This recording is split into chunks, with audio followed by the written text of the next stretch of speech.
statement bahwa dari Bang Azhari Cage agar menghimbau tidak hadir dalam aksi gerakan tanggal 26, ada Raja Ulu, dan ada berbagai statement yang mungkin sangat banyak. Nah, ini yang ingin kita luruskan dalam diskusi ini. Kemana sih sebenarnya gerakan-gerakan ini? Kenapa sih ada gerakan ini? Nah, ini kita langsung akan tanyakan kepada inisiator gerakan Tengku Usman Syekhi. Kita perkenalkan singkat dalam diskusi ini. Tengku Usman Syekhi sebelumnya merupakan jubir GAM Independen di Australia, kemudian juga presiden Achenus Australia Association, dan juga mantan jubir GAM Australia. Nah, ini riwayat profil beliau, yang mana beliau berkelahiran tanggal 24 Desember 1965. Ini yang sedikit profil beliau yang mungkin kita ketahui bersama. Nah, dalam diskusi ini kita akan melihat kenapa sih begitu kontroversial sehingga Aceh hari ini dengan keadaan yang mungkin kita bisa tahu Aceh masuk dalam nominasi nomor 1 termiskin di Sumatera. Kemudian kita baru dihebohkan dengan rusaknya KMP Hebat 1, tepatnya di Calang. Nah, ini kan menjadi persoalan-persoalan Aceh yang hari ini butuh kita diskusikan bersama, apalagi ada gerakan baru. Nah, ini menjadi persoalan yang penting kita diskusikan dan menjadi pencerahan publik. Alhamdulillah, terima kasih Tengku Usman Syekhi. Alhamdulillah telah diterima bersilaturahmi dan berdiskusi dalam diskusi ini. Baik, Tengku Usman Syekhi, Tengku Usman Syekhi sebelumnya tinggal di Jakarta atau tinggal di Aceh? Di Aceh.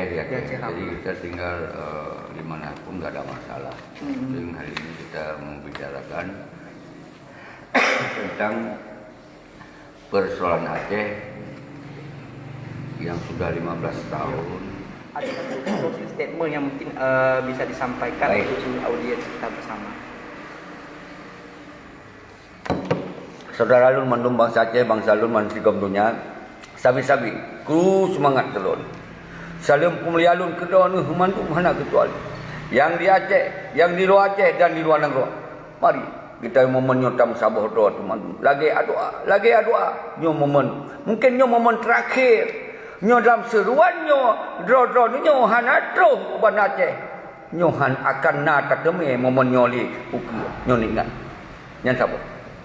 Kedua, nyo kali nyo getanya adalah harus betul-betul menjadi sebuah gerakan untuk bisa terpegang sebuah pengadilan rakyat di Acehnya ketika ada pemimpin-pemimpin yang zalim, yang hana mendengar amanah, yang hana menjalankan amanah nyo ke pengadilan rakyat, berarti si Malik Muhammad KS harus lakukan pertanggungjawaban dan harus turunkan dan harus tersegel lembaga wali baik legit hidup lagi.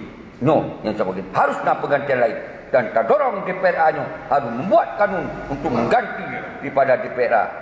No, yang boleh harus sampaikan dan laki pertanggungjawaban Mbak Si Malik yang wajib diharui debit dari wali negara, dari melingkar wali negara. No, yang harus dipahami dan baik nak getar, baik nak termakut kepada larangan-larangannya. Karena itu hendak melanggar hukum, karena itu tertuntut hak bangsa itu kepada pemimpin yang nggak ada cerita lain.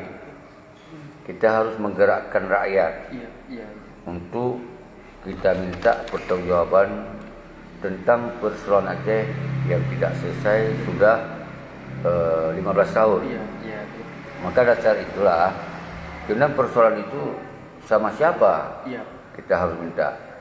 Tentu kepada orang yang terlibat di dalam perdamaian Helsinki itu, yaitu situ yang sering saya sebut adalah Malik Mahmud. Ini Malik Mahmud ini bukan sekedar tidak menyelesaikan persoalan MOU Helsinki, dia juga telah mengkhianati daripada cita-cita perjuangan.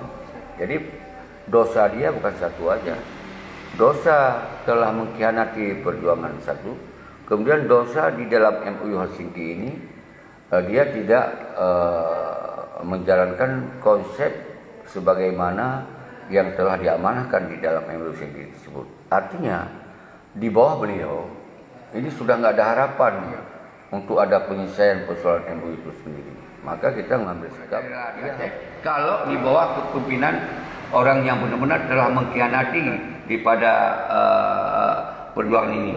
Perjuangan aja wali aja dikhianati, apalagi MOU. Ini nggak boleh dibiarkan. Inilah saya harus membuka tabir ini kepada rakyat. Rakyat harus berani bersama-sama untuk kita turunkan Malik Mahmud, kita ganti ulama nanti, atau siapa yang lebih tepat di dalam wali nanti, yang kira-kira wali bukan wali seperti Malik lagi, yang kerjasama hanya dengan PA, dengan KPA, dengan Muzakir mana, lain nggak ada. Maka si Muzakir manapun harus kita minta tanggung jawab. Jangan dia menari-dari di atas penderitaan tenda agam tenda ini, sedangkan harta dia bertumpuk luar biasa. Jajarannya yang saya bilang KSTS itu, baik itu Abu Rada, baik itu Jalur Jenib, baik itu siapa aja yang KSTS itu yang kaya. Hanya berapa kita korbankan bangsa puluhan ribu, kita ambil keuntungan berapa orang. Ini kita nggak bisa terima. Ini masalahnya yang kita harus gerakkan masa, kita gerakkan bangsa turun ke Banda Aceh. Jangan kita 1, 2 orang, 3. Nggak bisa menjadi rekomendasi, nggak bisa menjadi sebagai kekuatan yang bisa menurunkan wali. Kalau cuma datang ke gedung itu nggak jelas tuntutannya, bendera. Sementara orang ini tidak memperjuangkan bendera. Tapi katakan segera bahwa Malik Mahmud ini harus bertanggung jawab terhadap kegagalan MOU ini.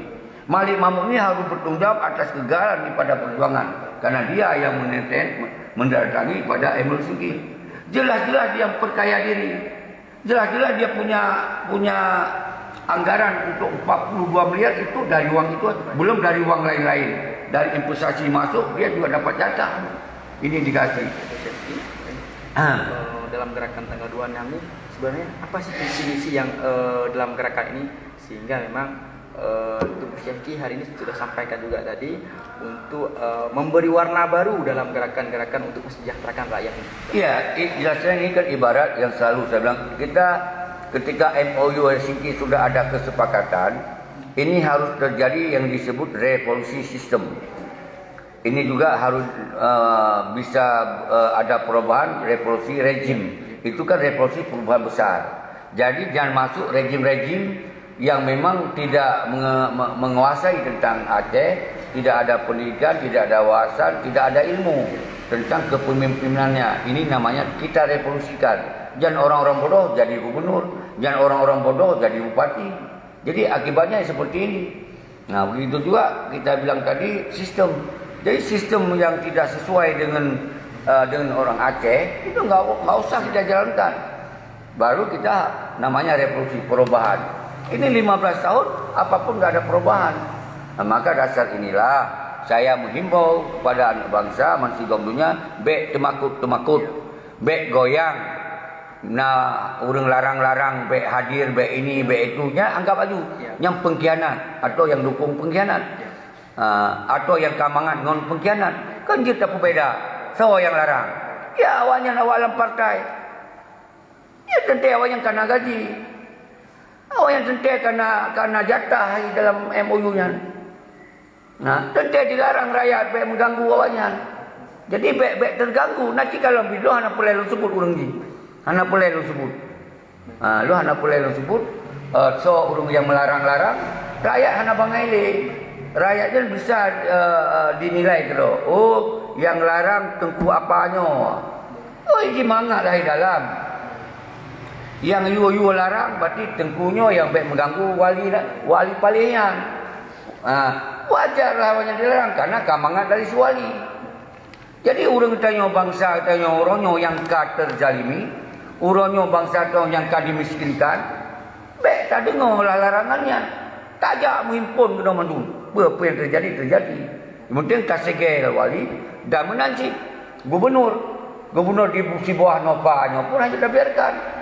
Dia bisa-bisa poin pun untuk tak tutup si gubernur. Yang tak gerakan untuk mandu masyarakatnya, tak glongro tu perbak pendopo, perbak gubernur. Tapi nanti titik temu pertemuan pun nanti akan kamu sampaikan. Baik. Baik, Usman Syekhi. dengan keadaan yang selama ini timbul kecaman dan timbul halauan, apakah Tengku Usman Syekhi ada merasa takut dalam mengadakan gerakan ini untuk melakukan aksi tanggal 26? Apakah akan tetap hadir?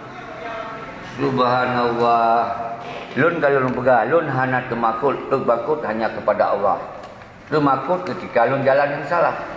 Nyo tak jalankan yang benar untuk menyelamatkan harkat martabat bangsa Aceh. Menyelamatkan harkat martabat bangsa itu adalah sebuah kerjaan yang baik, yang benar. Dan kita ingin menyelamatkan Tanah Aceh, Tanah I, bahasa Aceh. Juga menyelamatkan agama yang potensi semakin dimainkan oleh pihak-pihak. Karena diberi kebebasan, tidak ada lagi kontrol terhadap apa-apa kepentingan rakyat Aceh, kepentingan Aceh. Nyohana, maka dasarnya seperti kali lempegah abang setiap video-video yang kali lempegah, nyo hanjit dah prehli dan hanjit tak sabali. Karena rakyat nyo kak kelima. Maka lun himbau ana memerintah karena nyo adalah satu misi bersama, misi bangsa. Karena orangnya perjuangan kadikoh talo oleh semalik, hana tanggung jawab, dicok damai damai pun hana damai kemenangan, tapi damai kalah. Seperti antara damai yang dimaksud antara Aceh dengan Indonesia. Kemudian damai tersebut sudah dijadikan seperti profesi lain. Bukan lagi damai antara Aceh dengan sebuah negara dengan negara, tapi sudah menjadi seakan-akan provinsi dengan Jakarta. Ini yang buat ini siapa salah ya mereka. Kenapa? Mereka ambil gubernur, ambil bupati, ambil wali nanggro, dan ambil yang ada kaitan dengan jabatan. Muzakir Manap jelas ambil Panglima Pramuka, Ketua Kadin, Ketua PA, Ketua KPA. Umandum adalah umandum berideologi Pancasila dan Undang-Undang Dasar 1945. Jadi mereka ini tidak lagi ada di dalam ideologi GAM. Kenapa mereka masih sandang Panglima GAM Muzakir Manap? Maka dasar itulah kita ingin turunkan Muzakir Manap bukan lagi sebagai Panglima GAM. Ini alasan kita. Jangan bilang yang lain, puput yang lain. Jadi itu harus transparan. Punya kata cok jabatan, pegah ke oleh Panglima. Karena Panglima harum cok jabatan. Yang Panglima GAM lagi almarhum Tengku Abdullah Safi dan rakan-rakan yang lain Panglima yang syahid. Nyopa Panglima berkaya doa you audit harta je menunggu tengok. Jadi tak harta awaknya. Rakyat pun bangai tu tengok. Kon bangai rakyat. Bak fikir-fikir hana mau. Nyo kali nyo hana istilah hana mau. Kepung wajan segel. Rumah-rumah wajan yang betul-betul rumahnya dicok dari MOU Helsinkian. Yang hak rakyat, hak ni atim, hak tenda agam, tenda ino. Baik kaya wajan. Nyo akan dapat konsep. Semoga untuk akan lahir audit harta-harta awaknya yang kalanya. Ketika anak dipertanggungjawab harta-hartanya, maka wajib kasita. Nyo nyo harus dapat konsep, nyo harus dapat sistem. Nyo awak parlimen lokal nyo itu dah pegot untuk sebagai untuk kepentingan rakyat dan bangsa, berarti harus pegot kanunnya. Kanun siapa saja yang menguasai harta di luar batas yang tidak sanggup dipertanggungjawabkan mana asal usulnya, maka wajib tarik kembali harta itu, serahkan kepada kas Aceh atau kas perjuangan. Baik orangnya rakyat diperhasiin, tenda agam, tenda ainung diperhasiin, dimenjanjinya dimenjanji je. Sementara awak yang kaya lagi, aji tayang sawa aburada ayan, anu keturunan orang kaya, mantong keturunan orang kaya ayo. Aji tayang Muzakir Manap, memang ji keturunan orang kaya. Sampai orangnya ke luar biasa harta lagi. Aji tayang yang lain-lain lom. Jadi nyo rakyat pemumpung. Nyo persoalan. Berarti pengamatan Tengku Syekhi selama ini ada unsur-unsur memperkaya diri. Iya jelas. Ini enggak bisa kita terima. Sementara yang lain di bawah garis kemiskinan. Orangnya kaya lagi. Tapi menjanji lagi. Nyo rakyat pun hana itu pun. Kon hana itu pun karena nageng dalam KPA penduduk untuk mengamankan seluruh rakyat. Ate kamu lagi hana dulu sebut naurung. Hai, ya setok urung yang pengaruh oleh penduduk larang baik dia. Menjanji je hile. Nyo yang terjadi. Jadi dia contoh cikalon orang ka goyang tak memang. Ka habis goyang. Nó ke yang disebut dengan pengadilan rakyat. Maka dalam aksi tanggal 26 bulan Renyo 2021, nyot saban cipta maksud tapi pengadilan rakyat terhadap penzaliman, terhadap pengkhianatnya. Nyot tujuan daripada ulun tuan untuk menggerakkan aksi. Baik, Tuan Syekhi, dalam aksi tanggal 26 nanti Maret 2021, apakah ini ada donatur atau memang ini hasil Syekh Tengku Syekhi sendiri yang Ya, subhanallah, memang dari kita hanya bisa serukan. Kita nggak punya dana sama sekali. Ini dana inisiatif saya sendiri. Karena saya masih hidup, saya masih sehat, saya punya uang sedikit untuk bertahan, untuk kami bertahan sambil mengajak. Nggak ada dana, nggak ada sponsor. Udah saya bersumpah berkali-kali, kita nggak ada sponsor. Maka kegiatan ini sukarela. Maka rakyat kita minta benar-benar datang sukarela.